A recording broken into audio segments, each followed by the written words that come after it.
Here, your Senior VP of Programming, with a very special guest today that I'm so looking forward to interviewing.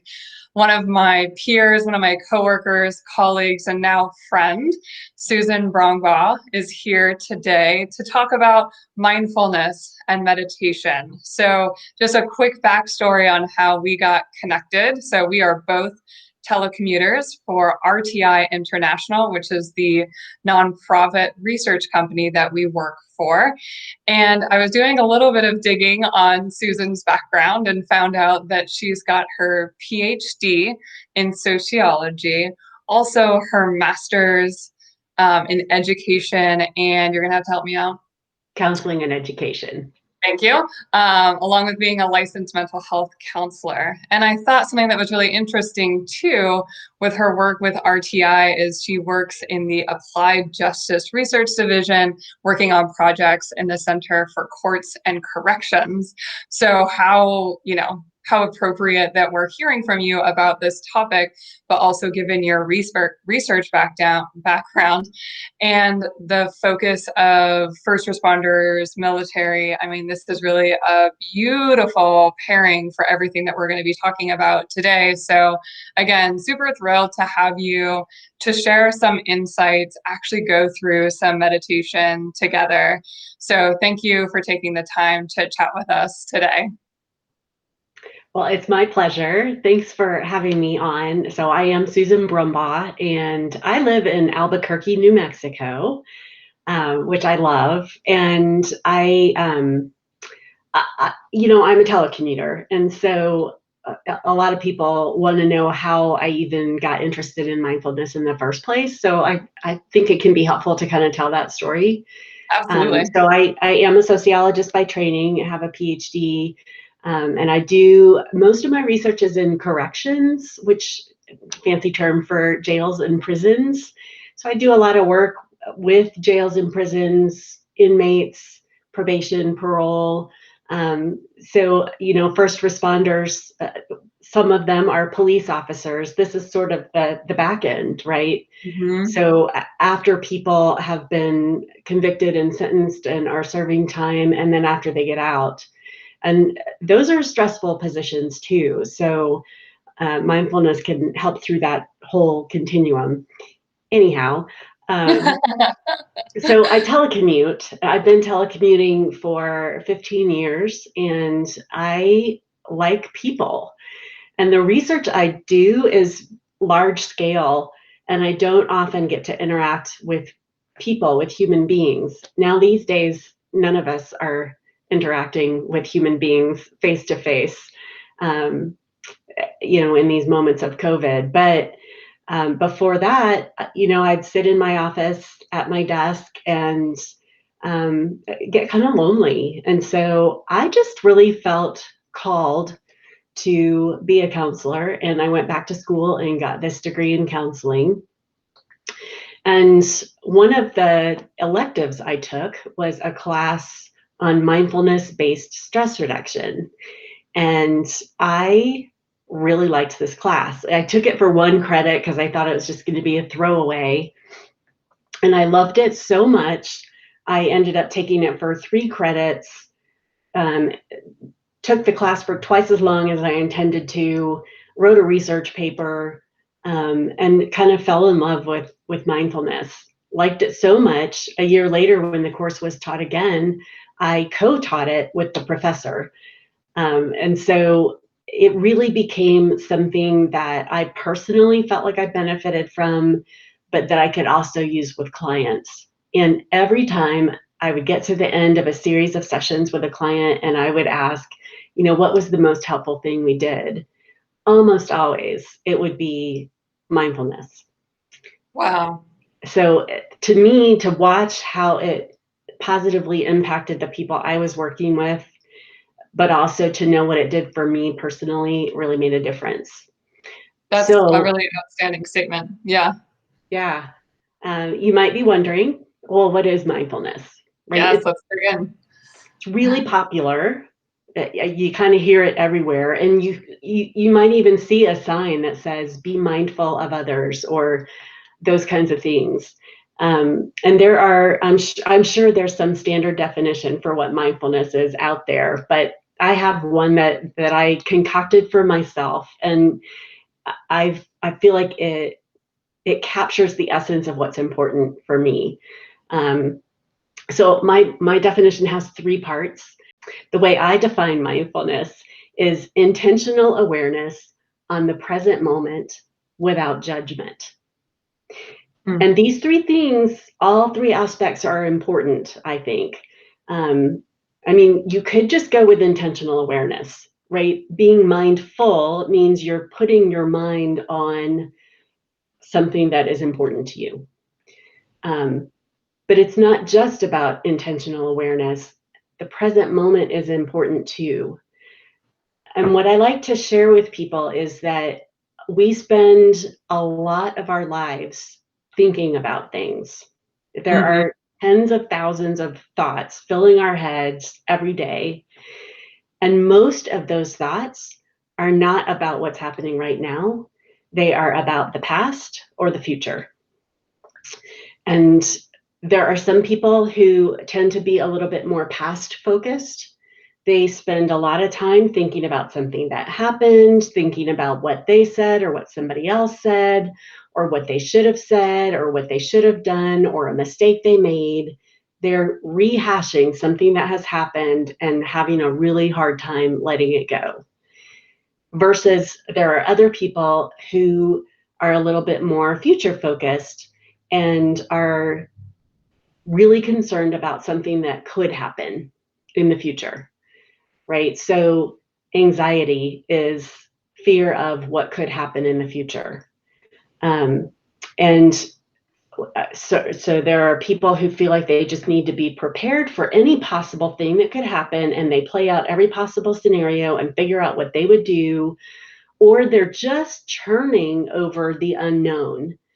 And either way, right, whether it's past or future focused, we can make ourselves really miserable. So being able to focus on the present moment helps us to stay grounded when our minds might have a tendency to carry us away. And then that third aspect is non-judgmental, right? Focusing on the present moment without judgment. Well, our minds are conditioned to judge. And that is like an evolutionary thing, right? Cavemen, when they were walking around in the world, constantly had to assess for threat and to decide whether something was safe or unsafe, good or bad. And so we as human beings have evolved to dichotomize things because that's the quickest way to decide something, and to put things into boxes and to decide quickly whether something is okay or not okay. And when that gets really dangerous is when we turn that judgment on ourselves, or we turn that judgment on what is happening in our current reality, and it's something that we can't really do anything about. And so we spend a lot of our time railing against ourselves or our circumstances, and we just make ourselves miserable. And so what mindfulness does, and it's not a quick fix, practicing mindfulness over time, we begin to have skills that allow us to weather emotional storms with a little bit more presence and grace. It helps us to put our difficult thoughts and emotions into a place that is more manageable. Expressing kind of the heart of mindfulness, right? And what the key components are, as well as some of those benefits. And I love that you're bringing up, caveman days, because in one of my videos, I talk about, the negativity bias and how we're oriented in that fashion. And so what I appreciate about one of the main purposes, it sounds like, of mindfulness is really to help us to slow down that stimulus versus response. And so another video that I talk about the ABCs, it's like, hey, when there's that activating event, we don't immediately have to respond, but with a reaction. So in doing some of my homework, getting ready for this interview, emotional regulation is a huge benefit that people get from this maintenance, this practice of this skill, as well as increased intention, increased attention, and like memory. I mean, and not just like self-report studies. I mean, these are scientists that are looking at fMRIs, brain scans, they're looking at sweat responses, they're showcasing the amygdala and how it's changing. So, I mean, there is some really hard science. And I think that that's important because it's not just this like new age, like fluffy skill. Like, we're actually seeing changes in people's brains when they practice this actually for a very short time period. I mean, I saw studies anywhere between 4 weeks and 8 weeks. And I'm like, that's not a long time to see a really significant change in your overall well being. And something I think we should all be definitely willing to give a try at. Yeah, absolutely. My meditation teacher who first taught me meditation talked about how um, our brains build neural pathways, right? And your brain learns to build a neural pathway. Well, she used the analogy of riding a bike, right? When you're a little kid and you're learning to ride a bike, there are all these things that you have to simultaneously do, and it's really hard. You have to figure out how to use your muscles and hold on to the bicycle and balance and move the pedals and steer and all those things together that your body is not used to doing is really hard. But when you practice riding a bike, your brain figures out that this is important to you and begins to um, build neural pathways that help those muscles work together. So the neurons that fire together wire together, right? That's a phrase. And that is that when we begin to do these things as a bundle, our brain learns how to do it for us so that it's not so effortful, right? That's And once you fascinating. know how to ride a bike, you know how to ride a bike. You might, Right. that path might grow over just a little bit, but it doesn't take much to clear it off.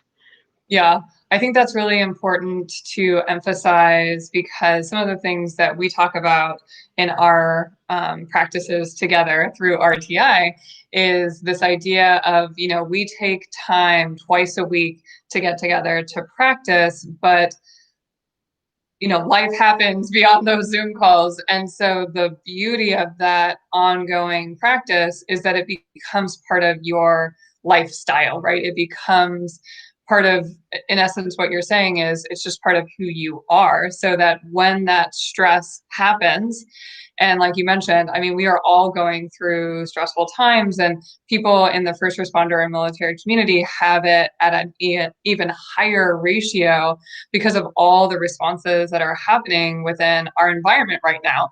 And let's be honest about this, this is very anxiety provoking. So, I mean, this is very timely information to be sharing with this community who is dealing with these chronic ongoing trauma inducing stressors, that if we can have that like pause moment in our brains, that's essential right now. Can you talk maybe a little bit more about kind of your thoughts on why this is beneficial for this community? Because I think sometimes there might be some resistance, maybe some, you know, unclear expectations or myths about what this is. And I think you've clarified some of that. But I think there just might be some um, disbeliefs about what this practice is really about, and I'm too tough, or I don't need this, or this isn't for me. So can you speak to some of that, Susan? Sure. So I guess one place I'd like to start is about the difference between mindfulness and meditation. Sure. Um, because I think for a lot of people, they equate the two. And it's the meditation part that feels sort of airy fairy, Yeah. like not Foo-foo. very, not very Manly.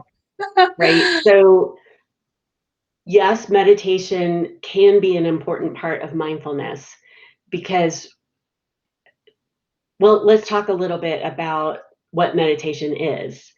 There are many, many different types of meditations. And I think a lot of us have this idea that meditation is like sitting on a yoga mat in a lotus position with our fingers like this and our eyes closed and having some mantra that we say. And I don't want to make fun of that, because that is a type of meditation and it is incredibly meaningful to some people, but that is not what mindfulness meditation is. So with mindfulness meditation, all we're doing is training our ability to be intentionally aware in the present moment without judgment. So that doesn't mean that you have to sit completely still, that you have to have your eyes closed, that you have to have a certain position, right? So with mindfulness meditation, it is absolutely okay to move if you do it mindfully, if you do it with Mm-hmm. intention, right? So if we're trying to meditate, right, and our nose itches, we don't go, ah, that messed me up, right? What Yeah. we can do is go, my nose is itching. I'm going to reach up. I'm going to scratch my nose because that's okay. And I'm going to go back to what I was doing. Right. And that's just a very different response to something that happened that you didn't control, Mm-hmm. right? And so a lot of people think that meditation means that you're supposed to have this empty mind and that you're supposed to clear your mind of thought and just be. Well, maybe there are some meditations where that is true, that is the goal. But with mindfulness meditation, thoughts come because we are human beings and we produce thoughts like we produce stomach juices in our stomach, right? They just happen.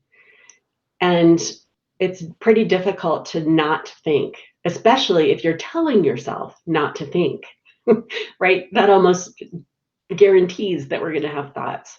So we're meditating and maybe we're focusing on the way the breath feels in the body. And a thought comes up of, I wonder if I'm breathing the way I'm supposed to be breathing. What if I meditate right through the meeting? Like, just thoughts come up. And a lot of times these thoughts are meant to be protective, right? Our thoughts are trying to be helpful to us. A lot of times they're not. At any rate, you notice that a thought has carried you away, and it gives you this opportunity to notice that you've gotten carried away by a thought and to bring your attention right back to the present moment. And so it's not a failure or a mistake or you're just really bad at meditating if a thought comes up, because a thought will come up. It's when you notice that the thought comes up and you use that as an opportunity to practice being mindful. And it's that over and over, teaching our brains, building the neural pathways to notice and come back, get carried away and come back, over and over. And when we do that on a regular basis, we get better at bringing our attention back to what's important to us, Mm. what we chose to focus on. And so the practice of meditation, I think it's important to meditate because it helps to build that mental muscle. Mm-hmm. But you can be mindful anytime, all the time, right? When you are eating a meal, you can shovel it into your mouth and get it over with as quickly as possible while you're scrolling through on your phone. Or you can sit down and actually pay attention to the flavors of the meal and the textures and the way it looks on the plate and how it's filling you up, right? Maybe that sounds kind of not very important either. But when we live our lives engaged with what we're doing, it just makes life more rich. Mm. Right? When we're having a conversation with somebody and actually listening to what they have to say and making eye contact with them and enjoying the smile on their face, it just means more to us as a recipient of the conversation, but also to the person who is truly being listened to.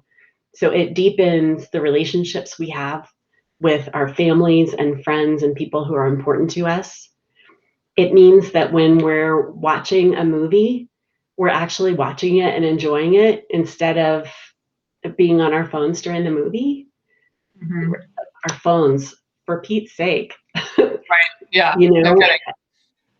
it means that we're not spending our lives trying to distract ourselves from what's happening.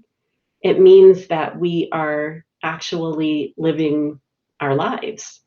Right. Now, sometimes what's happening in our lives is really not very pleasant, Mm-hmm. right? So there are times that a distraction is what we need to do, and that's okay. But it's great if we do that with intention too, that we Right. notice that a particular situation is upsetting to us, give ourselves a little compassion around that, and say, what would help me right now is to watch a TV show that is mindless. And I'm going to do Mm-hmm. that for half an hour, and then I'm going to get back to something that's important to me. Um, so I think it's that intentionality that is so important because it means we're not on autopilot and we're not getting whipped around by emotions and circumstances. It allows Yeah. us to stay anchored when there are emotional storms brewing around us. It doesn't make the storm go away. It doesn't mean we're not going to get wet, but it means that we are not being swept away. It means that we're not being swept away by that storm. And I think that is an amazing skill to have, to be able to respond rather than react, to Mm-hmm. stay grounded and not get flipped out by every little thing and big thing that happens to us. Yeah. I mean, a lot of what I'm hearing you say is this very purposefulness, which I think is a really important thing to be thinking about right now. Like, what am I choosing to focus on? What am I choosing to add value into my life for? And what am I wanting to distract myself from? But being very intentional and aware about that. And I think, part of StandFast mission is really about that art of self-regulation and knowing when and where to express. And the starting point has to be self-awareness. And so I'm just imagining, somebody in the heat of the moment and them being able to do like a quick check-in, right? Like, how are things going? Like, and just like naming like, oof, I'm feeling a little bit stressed right now. Oh, this could be a little bit terrifying, but having that like detachment from it versus feeling overrun by it. And one of the things that we know about fear and our thoughts is it tends to make them go like crazy, and we just get stuck in that rumination, right? And so then we're not able to take action. And so I have witnessed in my time working with the military, people in the middle of training events that literally freeze because they're just overwhelmed by panic and fear. And so if this is a practice that can help people, with that, I mean, that is a great like application point that we should be really thinking about. And again, with this constant stress and this constant battery of anxiety that a lot of people are having to move through right now, like being able to do it more purposefully, I think, man, that's a goal worth having. Right. Absolutely. And it gives us this sense of control in a world that feels like is out of control. And so if you can control what is happening within you, and if you can't control, it's like we can't always control the way we feel or the way we think. But if we can notice what's happening, it's less likely to just take over. And so Right. it gives us this sort of this ability to be dignified and not necessarily calm, but to be the person we want to be in the face of these events. Yeah. And I love how a lot of these benefits that we've been talking about are very much like about the person and the individual, but you also brought up the impact of that on relationships. And I think it's worth being very explicit that when we say relationship, we're not talking about just your your partner at home. We're talking about the people to your left and to your right, and and below, above and below you. Like, relationships transcend just what's at home. It's at work, it's at the firehouse, it's with the unit. And so when you're able to respond versus react, when you're able to be a little bit more composed amidst that adversity, I mean, that has an impact on how other people are going to respond as well. So I don't know if you have any other things that you want to add to that component as well.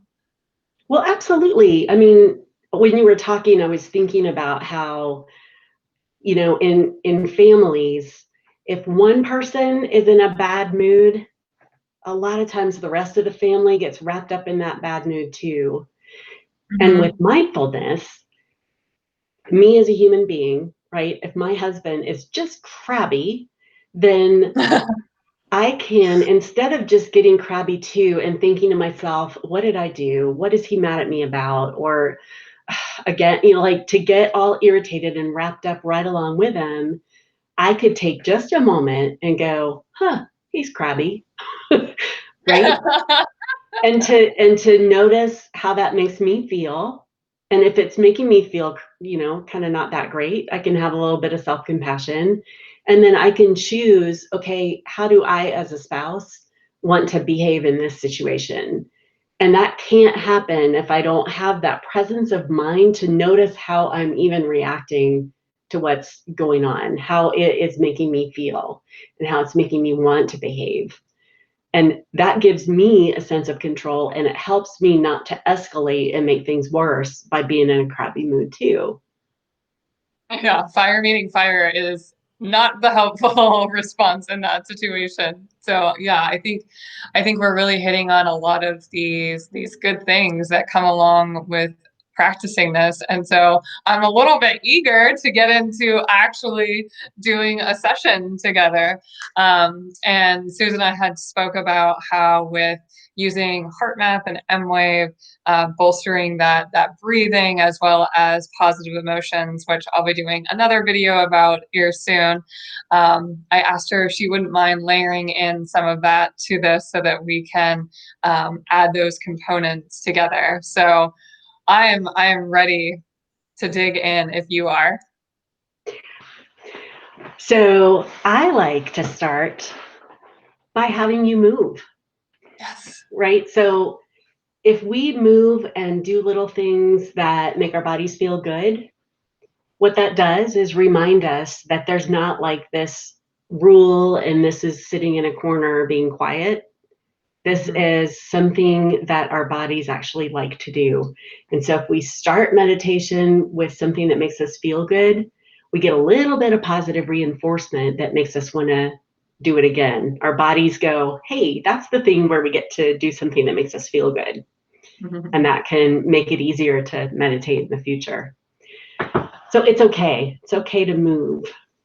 But I do think it's helpful if you're sitting in a chair to have both feet on the floor. And that does several things. One thing it does is to help us just to feel grounded and supported. It also helps us to be balanced. So, I have a tendency to cross my legs when I'm sitting, but when I meditate, I really try to find a point of balance so that my body is not working to stay upright. So it's helpful to have a simultaneously relaxed and alert posture so that we're not, slumped and apt to fall asleep, but that we are just upright enough to be intentional about our posture, right? So a lot of times people close their eyes when they meditate. For people who have had a traumatic experience, closing their eyes is not a safe thing to do. And so you don't have to close your eyes when you meditate. It's absolutely okay to have your eyes open. It can be helpful to have just a soft focus on a neutral spot in front of you. Sometimes we use what's called hooded eyes so that you're just kind of closing your eyelids a little bit And it's almost like you're not really focusing on anything in particular. I'm going to close my eyes because that's comfortable for me, but you can choose to keep your eyes open or closed. Either one is absolutely fine. So I'd like to begin by just acknowledging that we are starting this meditation in the middle of our lives. And so we may have been doing something before we started watching, and very likely there's something we're supposed to do afterwards. And so thoughts of what we've already done and what's coming up may be present for us. And we don't have to make them go away because they're there. But what we can do is to just let them kind of fade into the background a little bit, almost like a radio or Spotify or whatever music app you like. At some point, it's there, but we're not really paying attention to it. And we're going to bring the spotlight to what we can experience with our senses in the present moment. So right now we're focusing on those first two aspects of mindfulness, intentional awareness on the present moment. And the easiest way to experience the present moment is through our senses. And so we can begin with what we hear, for example. Sometimes sound can feel like a real challenge when it comes to meditation. But we can actually have it be the practice, that it's okay for there to be sound. We want to hear what's happening around us. So we can notice what's happening outside our house or whatever room that we're in. Right? If you can hear outside sounds, there might be things like birds or wind or rain, right? Sounds of nature. And there can also be man-made sounds, evidence of humanity. Cars or lawn mowers, construction.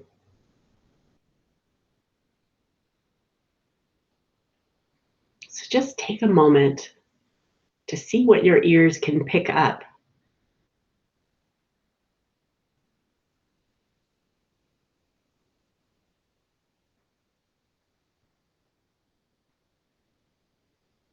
And the non-judgmental part is there are no bad sounds here. Sounds that we might otherwise find irritating or distracting are not a problem because we are choosing to focus on sound right now.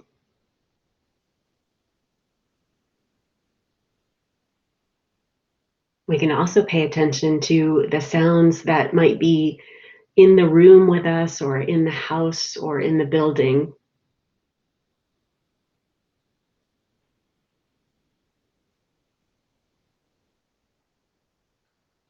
There might be sounds from other human beings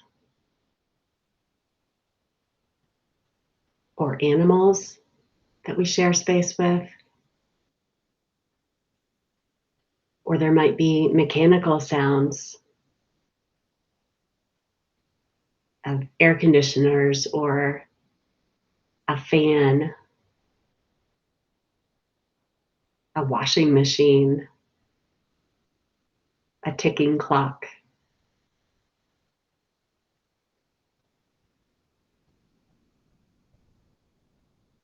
And then we can bring that listening within us, inside ourselves, because our bodies make noise too. Sometimes that noise is intentional. So you might choose to move your body against the chair or tap your feet against the floor, and notice these sounds that you are intentionally making.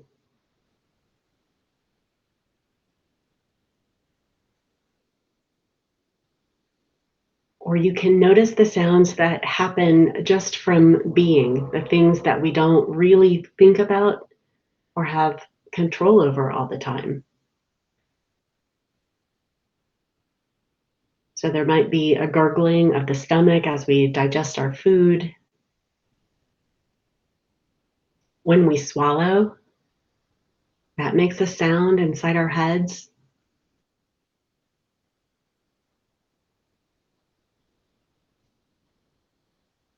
If we're really still, we might be able to hear our heartbeat.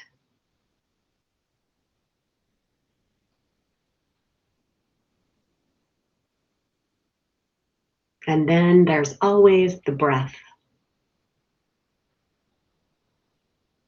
When we breathe, and we breathe all the time, we can notice what the breath feels like and sounds like.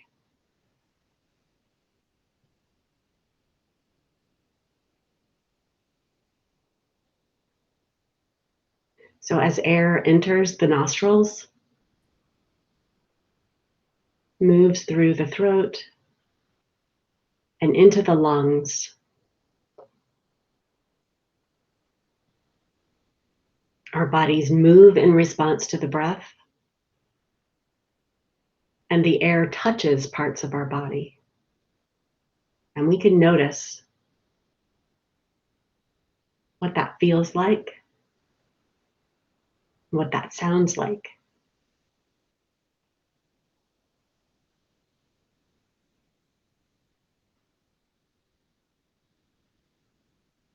We can pay attention to our breathing as if we are aliens from another planet who have no idea what breathing is, and be curious about what it looks like, right? If our eyes are open, we can actually see our body moving.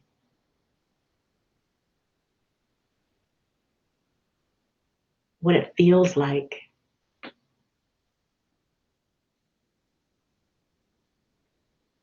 And there's no right or wrong way to breathe. We breathe all the time without thinking about it. We don't have to think about breathing now either. We're going to use this other observing aspect of our minds to notice.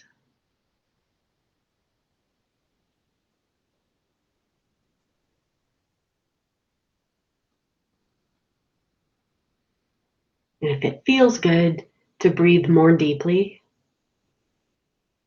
that is a great thing to do. A deep breath certainly can bring on a sense of calm.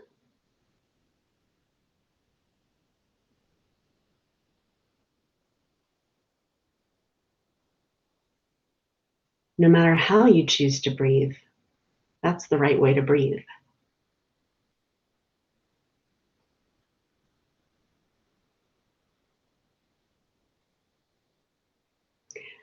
The aspect of mindfulness around breathing is not the practice of breathing or the calmness that might result from breathing more deeply. The mindfulness aspect is noticing what happens in the body when we breathe more deeply. When we notice how our bodies respond to a particular action, it helps us to choose actions more wisely in the future.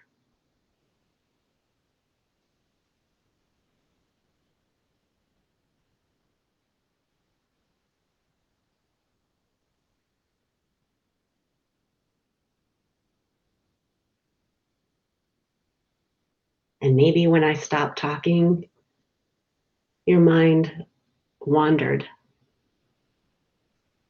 Your mind might have been wandering the whole time I've been talking.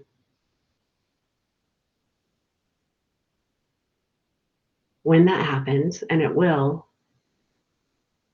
You can notice that the mind has wandered and just bring it right back to being curious about the breath.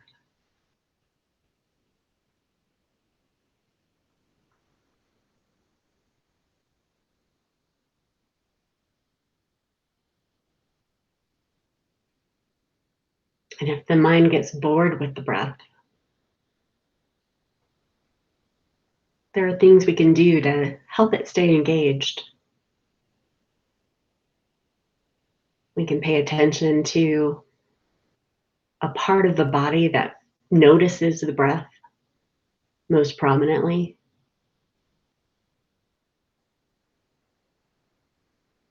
Or we can follow a breath from the moment it enters the nostrils and moves through the body and then is exhaled.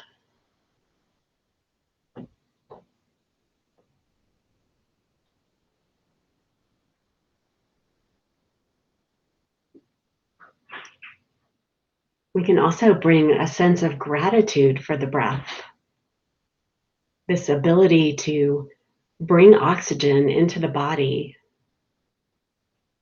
with very little effort.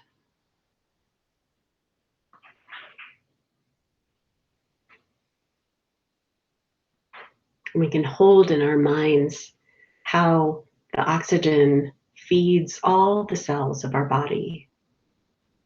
Right? The blood becomes oxygenated and is carried through the body.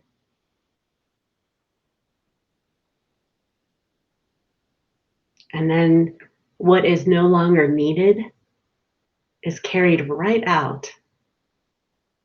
This amazing process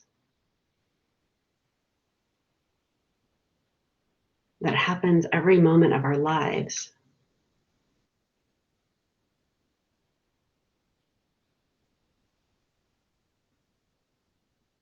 We can be grateful for the beating of the heart that pumps that blood to every cell in our body.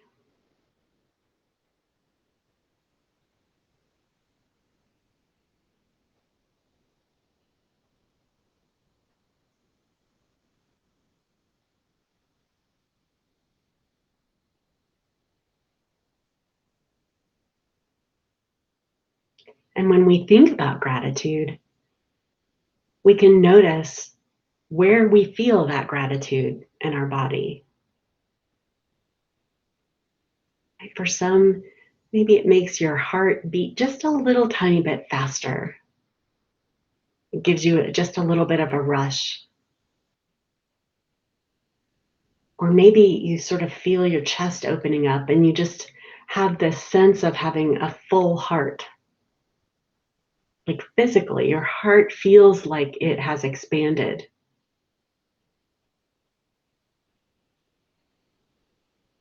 Or maybe when you have feelings of gratitude, there's a sense of ease in your body, maybe just a little bit of relaxation that happens when we have that type of gratitude and openness to life.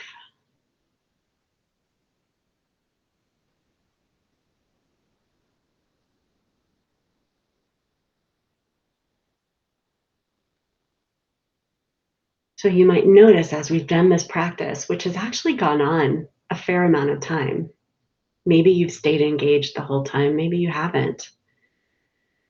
But it's like I've taken a spotlight and shown it on different aspects. Sound outside you and within you, the sensation of breathing,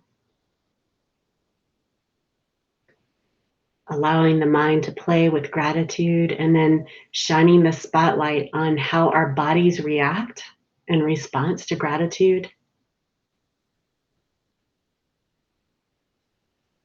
And then you can bring up the floodlights, light up the whole stage, take in your body as a whole.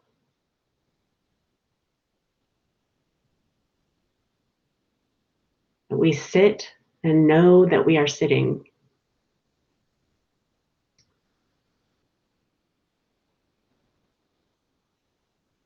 That ability to do something and be able to observe it as well, to have that perspective that allows you the mental space to decide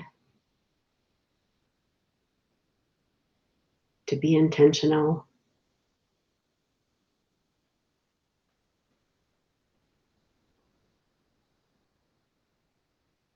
And so as this practice comes to an end, I'll encourage you once again to move as the body wants to,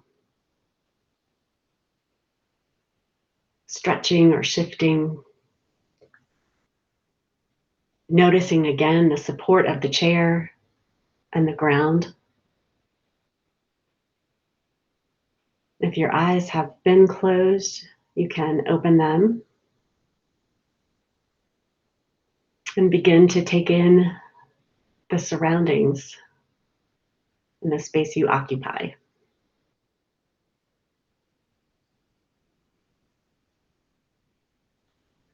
So one of the things that we get to do together whenever we have our meditation sessions together is have a moment for reflection.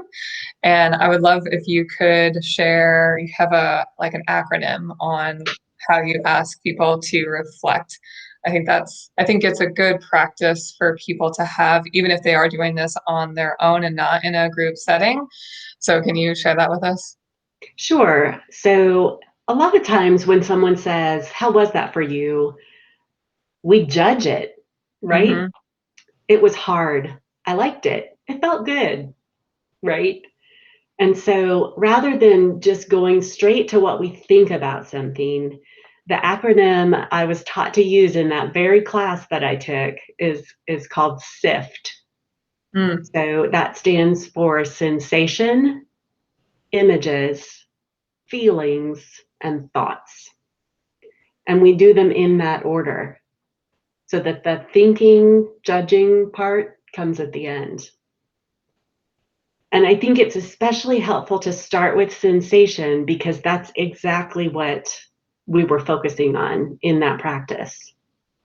So I'll ask you, what did you notice that you could feel sensation? What were you sensing? What was coming up for you as you paid attention to what you could feel and hear?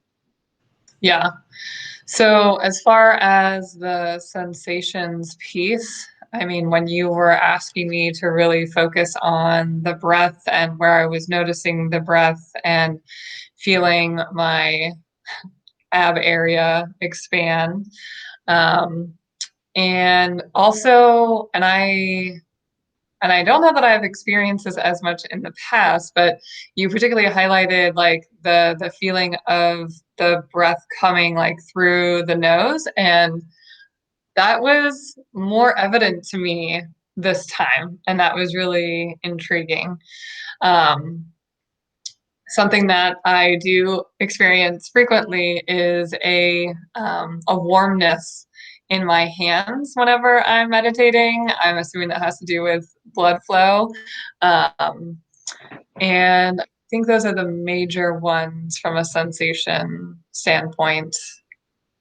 But like, yeah, I could definitely like be in tune with the fact that the air conditioner is on and the fact that, I know that at some point a helicopter is going to go by, and being like ready for that. Um, so it's nice to be thinking outside of yourself, but also being mindful about what's happening inside of yourself as well. Mm-hmm. And when the more you meditate mindfully, the more skillful you become at sort of changing the focus on, Mm-hmm. I mean, I was using the word spotlight, but you could sort of think about how a camera focuses as well. That you might focus on a particular detail, but then you can kind of expand the focus and you get more nimble at moving across senses or getting into specificity versus taking in something as a whole. And it's Mm-hmm. kind of cool that there are things that come into your awareness because you're paying attention to them that you never would have noticed before. Yeah, absolutely. I did not notice. I guess imagery of the breath going through the nasal passageway and like filling in the lungs. It's probably the only image that I had. And then feelings. I would say there was some feelings of anxiousness of like what you mentioned before is like, oh, I have another meeting that's going to be happening after this. So I want to make sure that we wrap up in time. But then being able to like label that and being like, that isn't needed for now. Like just letting that go. I think over time that has become a much easier practice. Um, and then there is definitely a feeling of like groundedness and calmness, and not a calm sleepy, but like a calm confident, like assured, comforted within myself. Um, so those are the feelings or emotions that I was experiencing. Nice, nice. And some people with images, they actually see color, or Mhm. especially with a breath meditation, they begin to see like waves, or some sort of a rhythmic motion, a metaphor that begins to come up for them. Mhm. So it's interesting when you explore what does come up, and you don't go straight to thought. When you go through that SIFT acronym, it helps you to go a little bit deeper with what you experienced as you were doing the meditation. And I hope that people who are watching this recording will take a moment to go into the comments and share what sensations, images, feelings, and thoughts came up for you, because that's part of what's wonderful about a group meditation is to hear what other people experienced, because everybody has something different. Yeah. And so this was just our meditation together. But Susan, please tell us about your YouTube channel and the different kinds of meditations you have available there. Yeah, so I lead group meditations, virtual group meditations, 3 times a week. And I record those, just the me part, so you don't get to see the other people.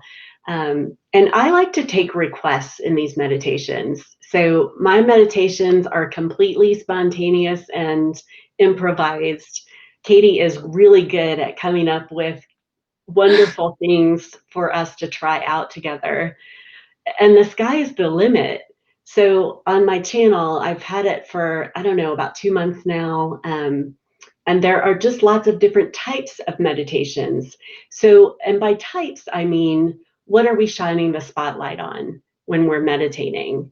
And they're all guided. And so, maybe the focus is on a particular emotional experience. So, the feelings aspect of an emotion, and actually using mindfulness to help us handle the emotions that we have, instead of wishing that they weren't there and that we could just be happy all the time. Um, but there are gratitude focused meditations there are sensation focused. There's a lot of work with the body. And Hmm. so there's progressive muscle relaxation and body scans. Um, and so you never know what I'm going to come up with. I've Hmm. also done things where we'll take like a text, a poem, for example, and I'll read it and have you sort of hone in on a word or a phrase that's really popping out at you, and really spend some time with it. Like, instead of just reading it and going, well, that's nice, and going on with your day. So I like Hmm. how at the beginning you said it was a slowing down. It doesn't Hmm. have to be slow, but it gives you a moment in your day to spend on you, Hmm. doing something. Instead of doing something, it's a way of being. Right. Yeah. So the channel is Being Mindful, and I'm sure we'll have a link to it. I would love to have you join and to tell me from my meditations what you experienced, because it's I think the best part is to hear how it was for other people. Yeah. And I think this is so important right now as we are all running a little bit ragged. And I'm just thinking about, like, from a spouse's perspective, having their partner, being put into harm's way over and over again, and the anxiety that comes along with that.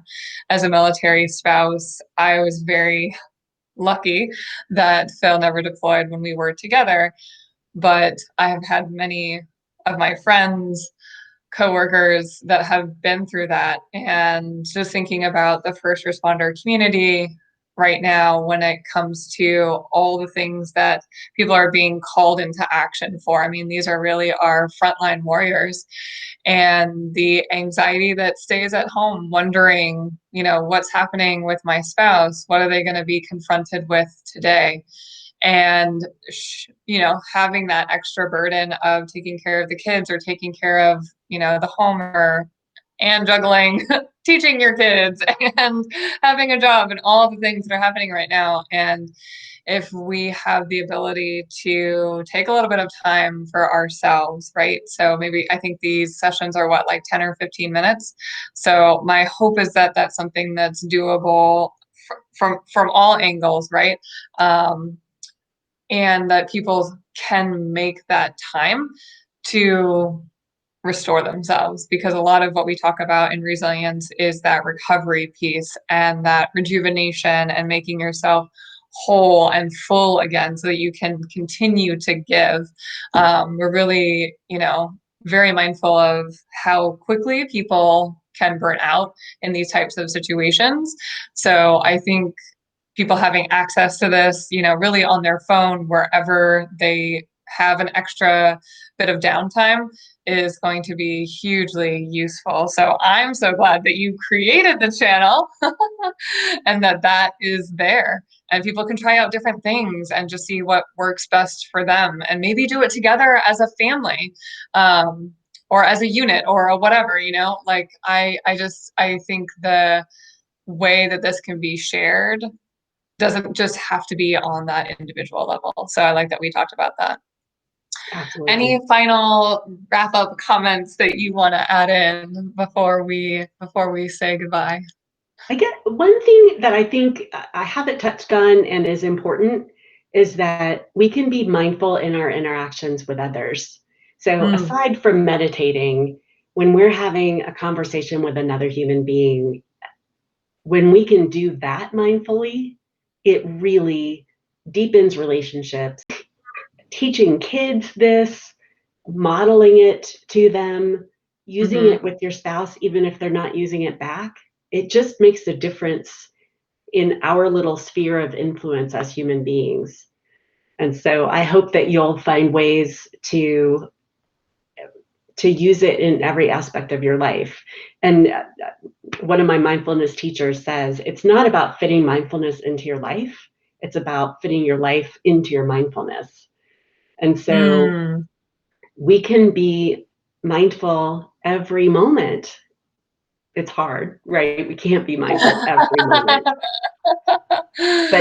but to actually be present in our lives, good or bad, is a good thing. Awesome. Well, I'm so, so grateful again for your time, for educating us about this really important concept, and then taking us through the benefits as well as through an actual session. So once this is posted and people are actually watching, please feel free to comment about your process of going through. We would love to see those insights. And then we will also have a link to Susan's Being Mindful page so that you can check out even more. So again, thank you for your time, and be on the lookout for more videos to come from StandFast Alliance.